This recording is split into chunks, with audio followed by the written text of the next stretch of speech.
Discriminant and nature of roots of a quadratic equation.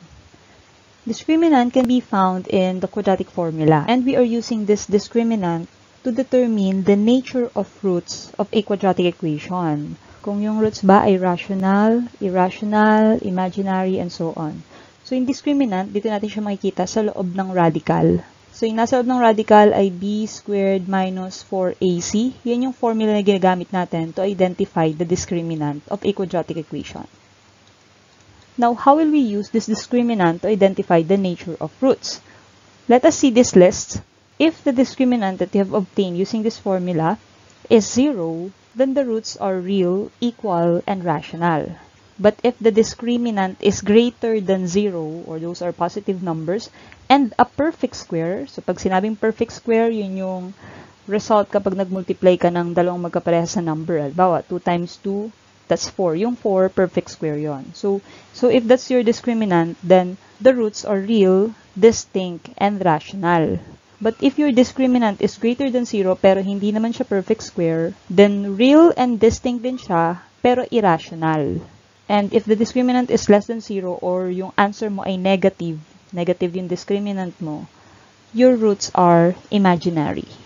Now let us try this in our examples. First, x squared plus 2x plus 1. So let us solve for the discriminant of this quadratic equation so we can identify the nature of roots. Now before you start solving, make sure that it is arranged in standard form so you can easily identify A, B, and C. So, yung first term yung A, second term yung B, and third term yung C. Now, let's use this formula, B squared minus 4AC to solve for the discriminant. Now, let's just substitute. Gamitin natin yung A, B, and C para ma-solve yung discriminant. Let's start with B squared. So, ang B natin dito ay positive 2. So, gagawin lang natin 2 yung B. Then, lagyan natin ng square kasi may square yung ating formula, B squared. Then, minus 4AC. So, 4 times A, ang A natin ay 1. Kasi wala kayo nakikitang numerical coefficient. Okay, may imaginary 1 yan. So, 1. And then, C, our C is also positive 1. Then, so, 2 squared means 2 times 2. That will be 4. Minus 4 times 1 is 4. Times another 1 is also 4. So, minus 4. And 4 minus 4 will give us 0. Since 0 ang ating discriminant, ibig sabihin, ang roots ng ating quadratic equation ay real, equal, and rational.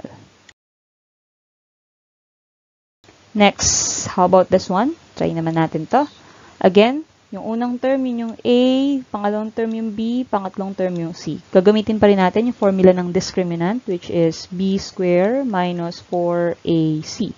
In our equation, ang B natin dyan ay negative 5. So, magiging negative 5 square minus 4. Ang A natin, 1 ulit. Let's write 1. And then, ang C natin ay positive 2. Okay, let's solve. So, negative 5 square, it means negative 5 times 5. And negative 5 times 5 will give us positive 25. When you're multiplying two negative numbers, positive yung result. Then, 4 times 1, that's 4. Times 2, that will be 8. So, let's subtract 25 minus 8, that will be 17. So, ang discriminant natin ay 17. It means dito yan mag-fall sa D is greater than 0 but not a perfect square kasi hindi perfect square yung 17 pero greater than 0 siya. So, therefore, ang roots ng quadratic equation natin ay real, distinct, and irrational. How about this one? So, we have here 3x squared plus 2x plus 1. Una, identify A, B, and C. So, ang A natin ay 3, ang B natin ay 2, ang C naman ay 1. So, we'll still be using this formula in getting the discriminant. We have D is equal to B squared minus 4AC. So, for our B, ang value ng B natin ay positive 2. We'll use positive 2. Then, copy the exponent 2. Minus 4AC. So, 4 muna. So, for A, ang value ng A natin ay positive 3. At ang value naman ng C ay positive 1. Now let's solve. So we have 2 square. It means 2 times 2. That will be equal to 4. Minus, let's multiply, negative 4 times 3. That's negative 12. Times 1, that will be negative 12. So now we have here 4 minus 12. 4 minus 12, since mas malaki yung number dito sa pangalawa, yung subtrahend, it means ang sagot natin ay magiging negative kasi nasa kanya yung minus sign. So 4 minus 12, negative ang sagot. Pag subtract lang natin, that's 8. So the discriminant is negative 8. So negative 8 will fall under this one. It means the roots of this quadratic equation are imaginary. Let us try one more quadratic equation. We have here 2x squared plus 11x plus 5. So the first term is a, second term is b, and third term is c. We'll still be using the formula for discriminant, which is d is equal to b squared minus 4ac.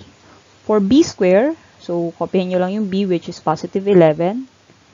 Then copy square from the formula. Minus 4ac for muna. Then for a, ang value natin ay 2.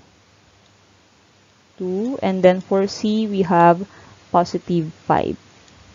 Okay, then solve. So 11 square, it means 11 times 11, that will be 121. Minus, so we have here negative 4 times 2, that will be negative 8.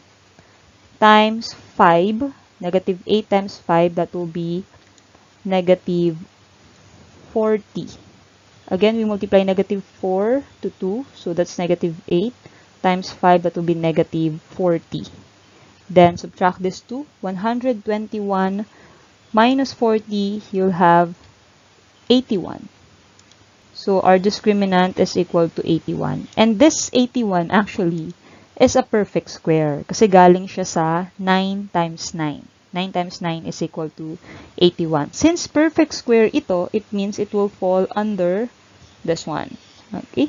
So, d is greater than 0 and a perfect square. It means ang roots ng quadratic equation natin na to ay real, distinct, and rational.